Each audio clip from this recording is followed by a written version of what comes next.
ನಮಸ್ಕಾರ ಅಭ್ಯರ್ಥಿಗಳೇ ಮತ್ತು ಪಾಲಕರೇ, ನಮ್ಮ ಚಾನಲ್ಗೆ ಸ್ವಾಗತ. 2025-26ನೇ ಸಾಲಿನ BEd ಕೋರ್ಸ್ಗಳನ್ನು ಮಾಡಬೇಕು ಅಂತ ಬಯಸಿರುವಂಥ ಅಭ್ಯರ್ಥಿಗಳಿಗೆ ನಮ್ಮ ಚಾನಲ್ ಈ ವರ್ಷ ಕೂಡ ನಿಮಗೆ ಮಾರ್ಗದರ್ಶನ ಕೊಡಲಿಕ್ಕೆ ಪ್ರಯತ್ನ ಮಾಡಲಾಗುತ್ತೆ.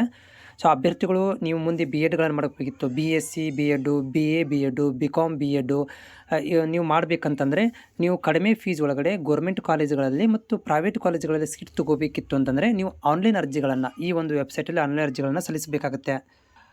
ಅರ್ಜಿ ಸಲ್ಲಿಸಿದ ನಂತರ ಕೌನ್ಸಿಲಿಂಗ್ ಪ್ರಕ್ರಿಯೆ ಮಾಡ್ತಾರೆ. ಪರ್ಸೆಂಟೇಜು ಮತ್ತು ಕಾಸ್ಟ್ಗಳ ಒಂದು ಆಧಾರದ ಮೇಲೆ ಇಲ್ಲಿ ಏನು ಮಾಡ್ತಾರೆ ಅಂದರೆ ಭರ್ತಿಗಳನ್ನು ಮಾಡ್ಕೊತಾರೆ. ಸೊ ಈ ಹಿಂದಿನ ವರ್ಷದಲ್ಲಿ ಅಕ್ಟೋಬರ್ ಮಂತಲ್ಲಿ ಆನ್ಲೈನ್ ಅರ್ಜಿಗಳನ್ನು ಕರೆದಿದ್ದರು, ಅಂದರೆ ಸೆಪ್ಟೆಂಬರ್ ಮತ್ತು ಅಕ್ಟೋಬರ್ ಮಂತಲ್ಲಿ ಅರ್ಜಿಗಳನ್ನು ನೋಟಿಫಿಕೇಷನ್ ಕೊಟ್ಟು ಕರೆದಿದ್ದರು. ಈ ವರ್ಷ ಕೂಡ ಮುಂದಿನ ತಿಂಗಳು ಕೊನೆಯ ವಾರ ಅಥವಾ ಅಕ್ಟೋಬರ್ ಮೊದಲನೇ ವಾರದಲ್ಲಿ ನಿಮಗೆ ಅರ್ಜಿಗಳನ್ನು ಕರೆಯುವಂಥ ಚಾನ್ಸಸ್ ಇದೆ. ಸೊ ಈ ಸಂದರ್ಭದಲ್ಲಿ ಒಂದು ವಿದ್ಯಾರ್ಥಿ ನಮ್ಗೆ ಕಾಮೆಂಟ್ ಹಾಕಿರೋದೇನೆಂದರೆ, ನಾವು ಹಿಂದಿನ ವರ್ಷದಲ್ಲಿ ಸೀಟ್ಗಳನ್ನು ತೊಗೊಂಡಿದ್ವಿ ಆದರೆ ಹೋಗಿ ಅಡ್ಮಿಷನ್ ಮಾಡಿಸಿಲ್ಲ. ಸೊ ಈ ವರ್ಷ ನಾವು ಅರ್ಜಿಗಳನ್ನು ಹಾಕ್ಬೋದು ಅಂತಂದರೆ ಖಂಡಿತವಾಗಿ ನೀವು ಅರ್ಜಿಗಳನ್ನು ಸಲ್ಲಿಸಬಹುದು ಮತ್ತು ನೀವು ಕೌನ್ಸಿಲಿಂಗಿಗೆ ಪ್ರಯತ್ನ ಕೂಡ ಮಾಡ್ಬೋದು, ಅರ್ಜಿಗಳನ್ನು ಹಾಕ್ಬೋದು. ಮತ್ತು ನೀವೇನಾದರೂ ಹಿಂದಿನ ವರ್ಷ ಪಾರ್ಟಿಸಿಪೇಟ್ ಮಾಡಿ ಸೀಟ್ ಸಿಕ್ಕಿಲ್ಲ ಅಂದರೂ ಕೂಡ ಈ ವರ್ಷವೂ ಕೂಡ ನೀವು ಪ್ರಯತ್ನ ಮಾಡ್ಬೋದು.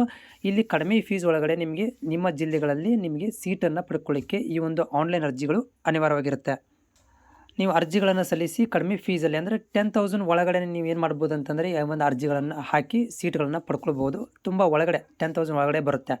ಆಮೇಲೆ ಇನ್ನೊಂದು ನೆನಪಿರಲಿ, ಇವಾಗ ನೀವು ಫ್ರೀ ಇದ್ದೀರಾ, ಯಾರೆಲ್ಲ BEd ಮಾಡ್ಬೇಕಂತಿದ್ದೀರಾ, ನಿಮ್ಮ ಜಿಲ್ಲೆಯಲ್ಲಿರುವಂತಹ ಒಟ್ಟು ಕಾಲೇಜುಗಳು ಏನು ಗೌರ್ಮೆಂಟ್ ಇರ್ಬೋದು ಮತ್ತು ಪ್ರೈವೇಟ್ ಇರ್ಬೋದು, ಗೌರ್ಮೆಂಟನ್ನು ಹೊರತುಪಡಿಸಿ ಪ್ರೈವೇಟ್ ಕಾಲೇಜಲ್ಲಿ ಹೋಗಿ ಗೌರ್ಮೆಂಟ್ ಸೀಟಿಂದ ಬಂದರೆ ಎಕ್ಸ್ಟ್ರಾ ಡೊನೇಷನ್ ಏನು ತೊಗೊತಾರೆ ಅನ್ನೋದನ್ನು ಕೂಡ ಕನ್ಫರ್ಮ್ ಮಾಡ್ಕೊಳ್ರಿ. ಯಾಕಂದರೆ ಹಿಂದಿನ ವರ್ಷ ಹೇಗಿತ್ತಂದರೆ, ನಾನೇ ವಿಡಿಯೋ ಮಾಡಿ ಹಾಕಿದೆ, ಗೌರ್ಮೆಂಟ್ ಫೀಸ್ ಮಾಡಿದರೆ ಕಡಿಮೆ ಇದೆ, ಆದರೆ ಅಲ್ಲಿ ಹೋದರೆ ನಮಗೆ ಮತ್ತೆ 10,000 15,000 ಡೊನೇಷನ್ ಕೇಳ್ತಾ ಇದ್ದಾರೆ ಅಂತ ಈ ಥರ ಕೂಡ ಮಾತು ಕೇಳಿ ಬಂದಿದೆ. ಸೊ ಹೀಗಾಗಿ ನೀವು ಅದನ್ನು ನೀವು ಎಂಟ್ರಿ ಮಾಡೋಕ್ಕಿಂತ ಮೊದಲು, ಕಾಲೇಜ್ಗಳನ್ನು ಆಯ್ಕೆ ಮಾಡೋಕ್ಕಿಂತ ಮೊದಲೇ ನೀವೇನು ಮಾಡಿ ಅಂದರೆ ಅಲ್ಲಿರುವಂಥ ಫೀಸ್ಗಳನ್ನು ಕನ್ಫರ್ಮ್ ಮಾಡ್ಕೊಂಡು ಆಮೇಲೆ ನೀವೇನು ಮಾಡಿರಿ ಅಂದರೆ ಕಾಲೇಜ್ಗಳನ್ನು ಸೆಲೆಕ್ಟ್ ಮಾಡ್ಕೊಳ್ರಿ.